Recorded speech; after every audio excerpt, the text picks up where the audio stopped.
Alright, so here's my Elite. Got home yesterday afternoon.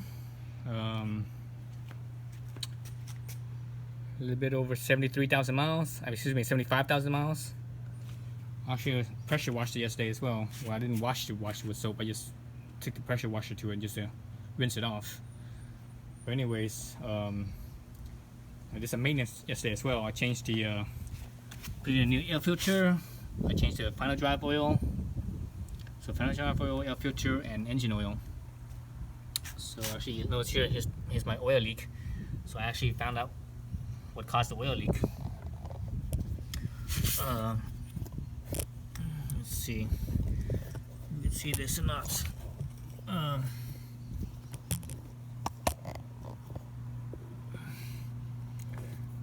Let's see.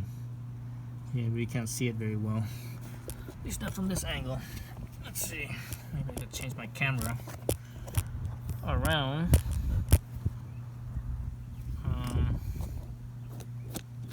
Let's see. Let's flip the camera around. Go on this way.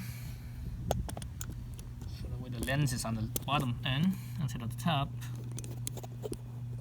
Hopefully you guys watching YouTube don't get all disoriented because of the camera flip. But anyways, let's see. You guys can see this. It's too bright. Yeah, it's too bright. Basically,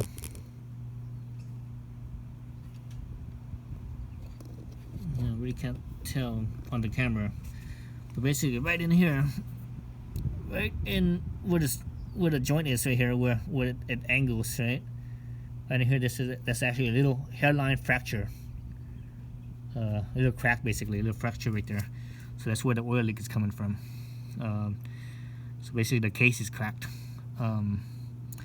So I believe it is caused by basically me riding off-road. So I think that's the cause of it, riding off-road all those times. You know, this bike has about I would say estimated about 2,000 miles of dirt on it. And you know, and this bike's been, for the most part, it's been abused ever since. This bike's been abused ever since, I would say, I don't know, 15,000 miles, 20,000 miles. It's been abused.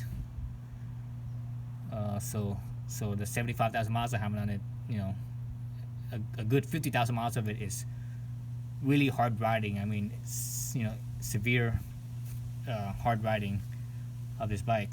And about 2,000 of those miles is on dirt. So there's that.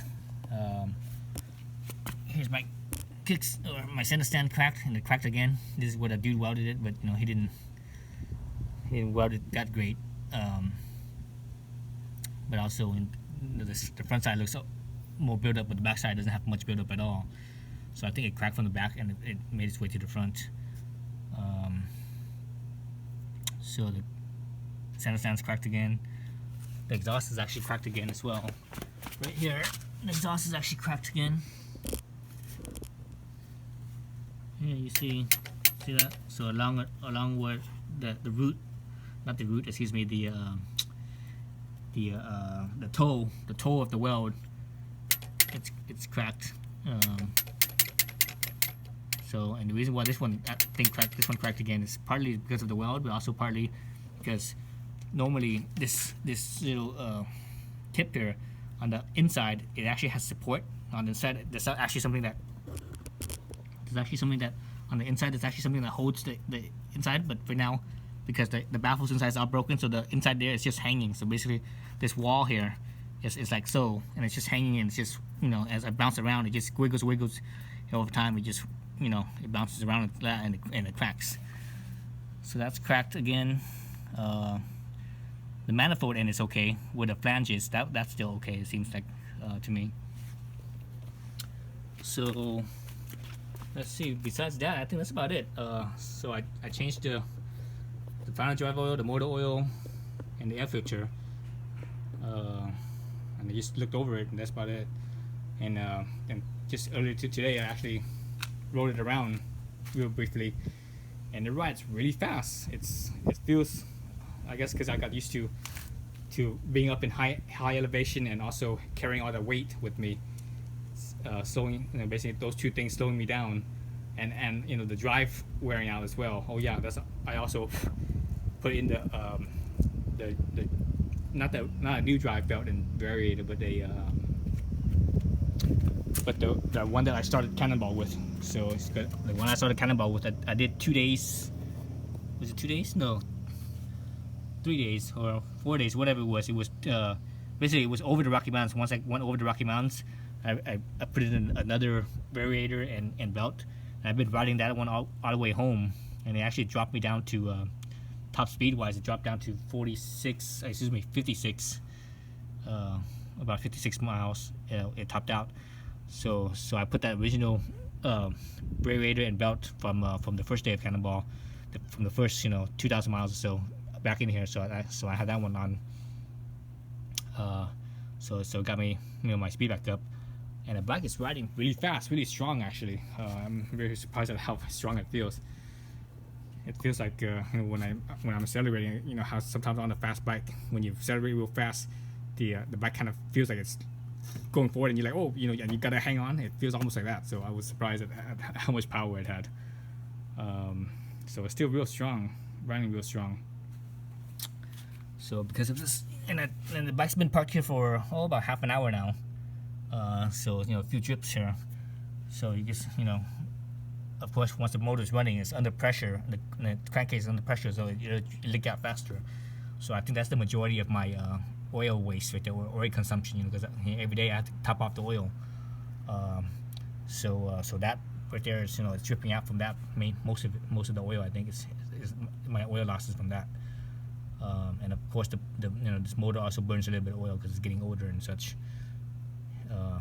But I think the majority of my oil losses is from this little crack in the case. So yeah, so this bike is I think I'm gonna retire this bike from traveling, from long trips. So basically, she's gonna see around town rides only, no more long trips anymore. Maybe a day ride. I'll do like a day ride or so. But that's about it. I won't take it on no big long trips anymore. This bike is it's being retired from long trips. So let's see what else about this thing. It still runs really well, surprisingly. So yeah. All right, so that's it. 73,000 miles. Can't beat that. All right, folks. Thanks for watching.